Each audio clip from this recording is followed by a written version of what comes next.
دی طالبانو یوه خبر کوي دی وایي وی انسانان تربیت کیږي دی وایي په سوډان کې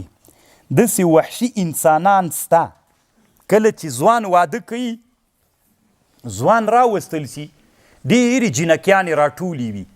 جنکیانې راټولې وي دا ځوان هلک کېنول سي کېنوي طالبانو په ملا یې وهي او دی هېڅ خوري نه جنکیانې ورته ګوري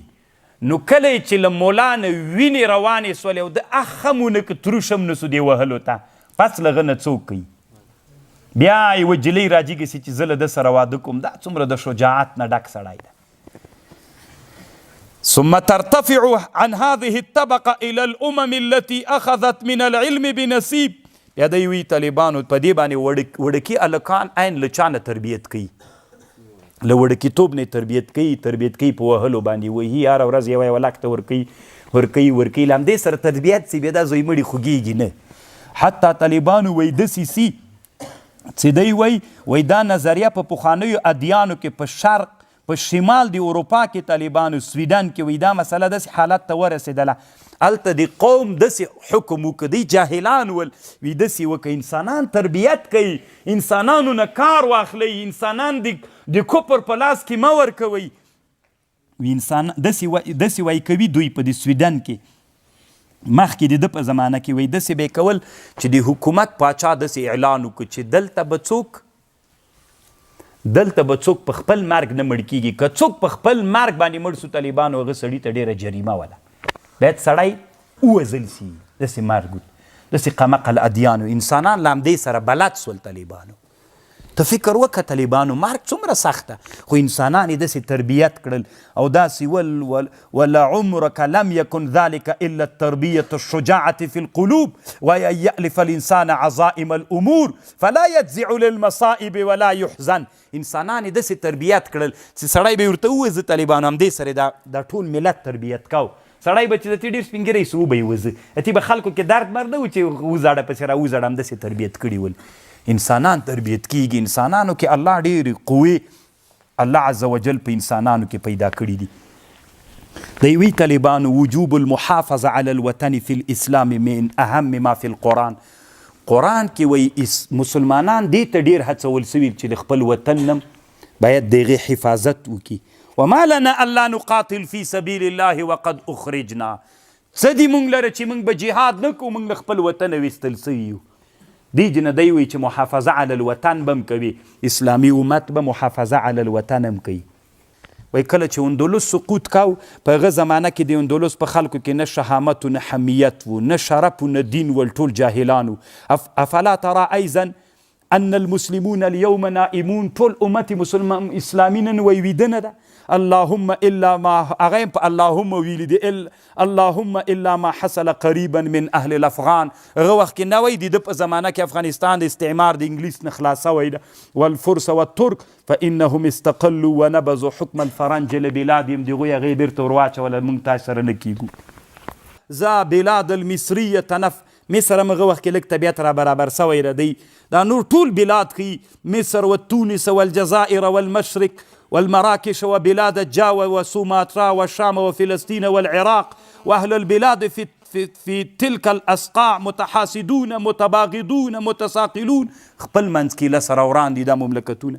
ولا يعرفون المحبة والاتحاد تحسبهم جميعا وقلوبهم شتى اسلامي امت باندې همدا مثلا نن روانه ده که نه خپل منځ کې خط مازې جوړ کړی ده دې خط باندې مسلمانان یې خواته وي خواته راوجنګوه ورځ تر بلې په زړونو کې بغض پیدا که دغه اور ته پکای بل څوک وهي ورمنډه که او پرې رامنډه که فکر ځان سره وکړه چې وژل کېږي څوک د کومو امتونو په منځ کې تباغض و بغض پیدا کېږي د امت مسلمه هغه څوک چې اصلي دښمنان مو دي هغه مو په دغه اور اخته کوي اصلي خبره چیرته ده دی وی الواجب على المسلمین فی اقطار الارض یو خط باندې موږ څومره دښمنان کړي یو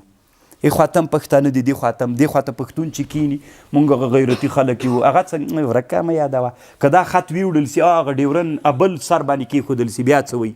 موږ ټول پښتانه هغه د غیرتي زمن یو مخکې ودې ویلې که نه تاسې په دې خط کله فکر وکړئ چې غربي دنیا چې کله ملل متحد جوړ سوی خطونه جوړ سوي ایرانیان هغه د نه سړي زمن دي په 2 روپۍ هم نه پوهېږي که دا خط طالبانو بیا هراتیان ورته وایي چې په هېڅ هم نه پوهېږي ایران بېغیرته خلک دي داسې ده واغسې ده که دا خط دلته راوړي په فرا باندې کې بیا چې ورسره کښېنې څنګه چل د مینه ورکه هراتیان هم چندان د سړي زمن نه دي بېغیرته خلک دي او که دا خط مشهد ته بیا ویسي بیا څه وایي نه مشهد او ایران دا افغانستان دا ټول هغه د غیرتي زمن دي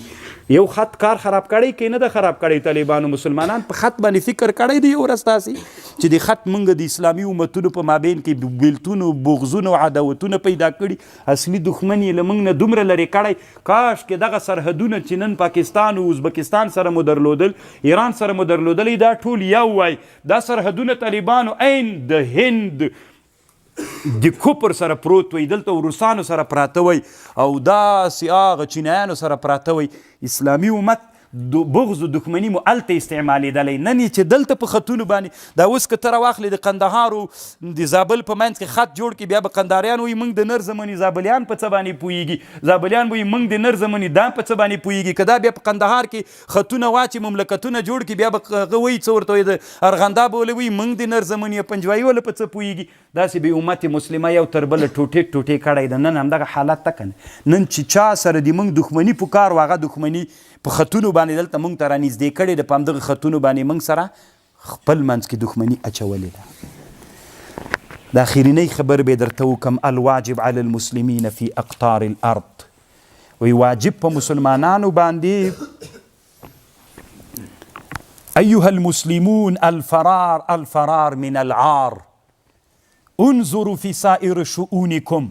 په ټولو حالاتو کې مو کتنه وکئ الجهاد لیس قاصر علی الحرب تنا دې ته جهاد نه ویل کېږي چې جنگ وکړه دا تنا جهاد نه ده انتم اليوم تحتاجون للجهاد في كل شيء ای امت مسلمه جهاد په هر میدان کې وکئ في التجارة في العلم في حفظ البلاد في عدم ضياع الوقت نن اسلامي امت څومره وخت ضایع کېږي زه طالبانو بادغیس ته تللی یم په لاره باندې روان وم قلیناو نه چې تلو مرغاب ته تللو نو د مقر ولسوالۍ یوه ولسوالۍ وله نو موږ سره 3 موټره ول نو ملګري ته مې ویلې مل دا موټر ودروه ډېر خلک را جمع ول په دشته کې غېږې نیولې مل دا موټر ودروه ورځو چې ورغللو دوی غېږې نیولې په سوونو انسانان را جمع ول هلکان ول ځوانان ول نو بس چې ورکته سولو زه یې وپېژنم مې زه ټول ستړي مسي یو دم خو د ټولو سره موږ هم ستړي مسي ستړي دومره ډېرې ستړي مسي نه سو کولی بس چې پوښتنه مې د خلکو نه وکړله طالبانو نه مکتب و نه مدرسه وله ډېره لرې ولسوالۍ وله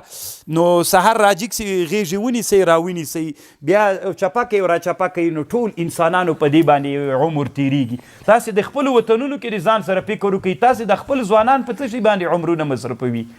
ما پرون درته ویلې د معلمینو ډېره ګناه ده د علي رضی الله عنه په خبره که د متعلمینو چې په ورځ د قیامت به الله پوښتنه کوي د معلمینو ډېره ګناه ده